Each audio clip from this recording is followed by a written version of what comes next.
இலக்கை நோக்கி டுவர்ட் த கோல் இந்த நிகழ்ச்சிக்கு உங்களை அன்புடன் வரவேற்கிறோம். Praise the Lord. ஆண்டவராகிய இயேசுவின் இனிய நாமத்தில் இந்த புதிய நாளிலே உங்கள் எல்லாருக்கும் அன்பின் வாழ்த்துக்கள். 139ஆம் சங்கீதம் 12ஆம் வசனம். உமக்கு மறைவாக இருளும் அந்தகாரப்படுத்தாது, இரவும் பகலை போல வெளிச்சமாயிருக்கும். உமக்கு இருளும் வெளிச்சமும் சரி. தேவன் என்னை கவனிக்கிறார். தேவன் என்னை பார்த்து கொண்டே இருக்கிறார். நான் எங்க இருந்தாலும் எங்க போனாலும் என்ன செஞ்சாலும் ஆண்டவருக்கு மறைவா என்னால் எங்கேயும் போக முடியாது, என்னால் எதையும் செய்ய முடியாது. இந்த ஒரு உணர்வை கர்த்தர் நம்ம ஒவ்வொரு இடத்திலும் எதிர்பார்க்கிறார். ஒரு நாள் ஒரு தகப்பனும் அவருடைய மகனும் காரில் பிரயாணம் பண்ணிட்டு இருந்தாங்க. அது நல்ல செழிப்பான ஒரு வயல்வெளி, தர்பூசணி பழங்கள் விளைந்திருந்த ஒரு வயல் நிலம். இந்த தர்பூசணி பழத்தை பார்த்தோன்னா அப்பாவுக்கு ஒரு ஆசை, எப்படியாவது இதில் ஒன்று நம்ம எடுத்துகிட்டு வீட்டுக்கு போயிடணும். ஆகவே கார் ஒரு ஓரமாக நிறுத்திட்டு மகனை பார்த்துன்னா, மகனே சுற்றி நல்லா பாரு, யாராவது வர்றாங்களான்னு. யாரும் பார்க்கறதுக்குள்ள நான் வேகமாக போய் ஒரு தர்பூசணி பழத்தை பறிச்சுட்டு வந்துடுறேன்னு சொல்லிட்டு வேகமாக அங்கேயும் இங்கேயும் பார்த்துட்டே போனார்.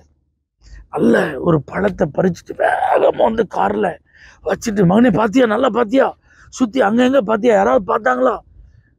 மகன் அப்படியே அமைதியாக இருந்துட்டு அவன் சொன்னான், சுற்றிலாம் பார்த்தேன்ப்பா, யாருமே பார்க்கல, ஆனால் மேலே இருந்து ஒருத்தர் பார்த்துட்டே இருக்கிறாருப்பா அப்படின்னா.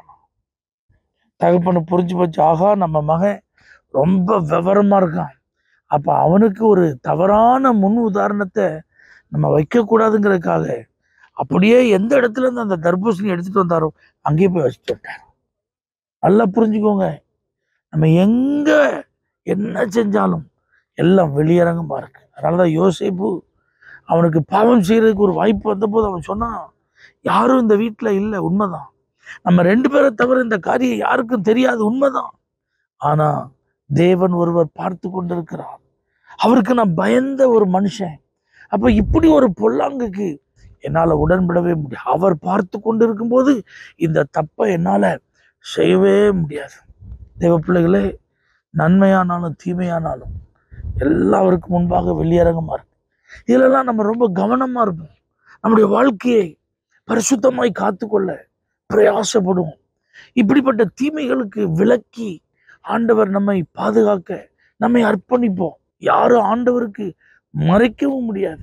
இதிலெல்லாம் நீங்கள் கவனமாக இருந்தால் தான் பரிசுத்தத்தை காத்துக்கொள்ள முடியும். ஆண்டவர் நமக்கு நியமித்திருக்கிற பாதையில் வெற்றிகரமாக ஓட முடியும். ஆகவே தேவன் நம்மை கவனிக்கிறார். அது இருளாக இருந்தாலும் சரி, வெளிச்சமாக இருந்தாலும் சரி, இயேசுக்கு எல்லாம் ஒன்று தான். நமக்கு தான் இருட்டுனா யாருக்குமே அது தெரியாதுன்னு நம்ம நினச்சிட்டு இருக்கோம். இல்லை, வெளிச்சத்தில் எப்படி எல்லாம் வெட்ட வெளியாக இருக்குதோ அதே போல இருளையும். இதெல்லாம் புரிஞ்சு மனசாட்சிக்கு பயந்து தெய்வ பயத்தோடு வாழ நம்மை அர்ப்பணிப்போம். கர்த்தர் நம்மை ஆசீர்வதிப்பார்.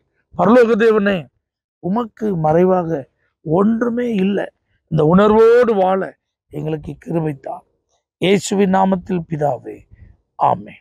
For prayer contact, Pastor J. J. Kumar, El Shaddai Ministries, 9500252586, Surandai.